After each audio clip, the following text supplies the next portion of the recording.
The Richest Man in Babylon by George S. Clason. Financial Wisdom for Modern Life. Welcome to our Financial Wisdom series. Today, we explore The Richest Man in Babylon, a timeless classic that teaches wealth principles through ancient stories. Let's begin with the first lesson: why your wallet is always empty. In Babylon, two men, Bonsir the chariot builder and Kobe the musician, realized that despite years of hard work, they are still poor. They asked themselves a life-changing question: why do others grow rich while we stay the same? The answer comes from Arcad, the richest man in Babylon. He tells them, "I learned to pay myself first. A part of everything I earn is mine to keep." This simple rule becomes the foundation of wealth. Before paying bills, before spending on desires, save at least 10% of your income.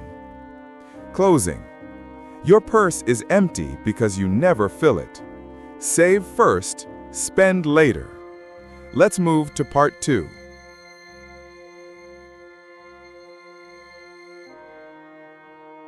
In part 1, Arcad taught us to save 10%. But here comes the next struggle: finding that 10%. People of Babylon complained, "We already spend everything we make.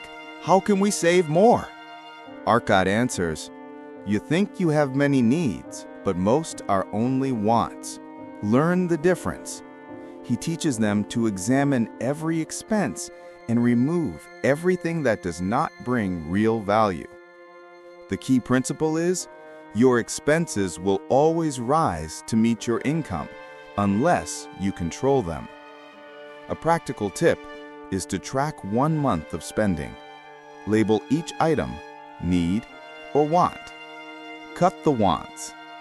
Protect your 10% savings. The closing is that wealth begins with discipline.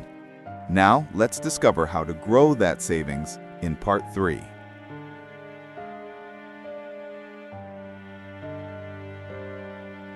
Saving money is not enough.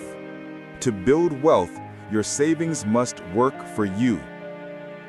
Main story and message. Arcad explains that gold has a special quality. If invested wisely, it multiplies.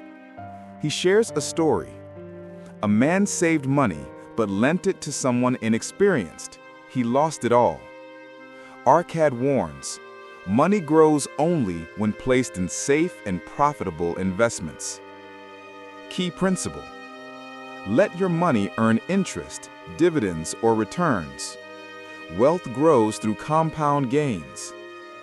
Practical tip: invest in skills, businesses, or assets that you understand. Closing. Your money is a worker.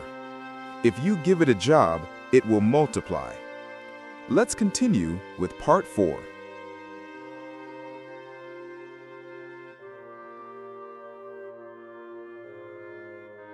Growing money is powerful, but protecting it is essential. Arcad teaches the laws of gold. One of the most important laws. Gold is lost when invested in unfamiliar ventures or get-rich-quick schemes. He tells stories of people who invested in magical projects, promises of high profit, and unrealistic ideas, and lost everything. Key principle: never invest in something you don't understand. Seek advice from people who are proven experts. Practical tip: before investing, ask, would a wise and experienced person do this? Closing. Wealth is fragile. Guard it wisely. Now let's move to the final part. Saving, controlling expenses, investing wisely. These are powerful, but true financial growth comes from improving your ability to earn. Main story and message. Arca teaches that the greatest investment is personal development. Skills, knowledge, and discipline increase a person's income more than any asset. He says, "The more wisdom you have, the more opportunities you will see." Key principle: your mind is your most valuable asset. Practical tips: learn new skills, study your field, seek mentors, accept challenges that force growth. As income increases, continue applying the earlier principles. Closing: wealth is built on habits: saving, controlling expenses, investing, protecting, and learning. These timeless Babylonian lessons still shape financial success today. Thanks for listening, and stay tuned for our next book summary.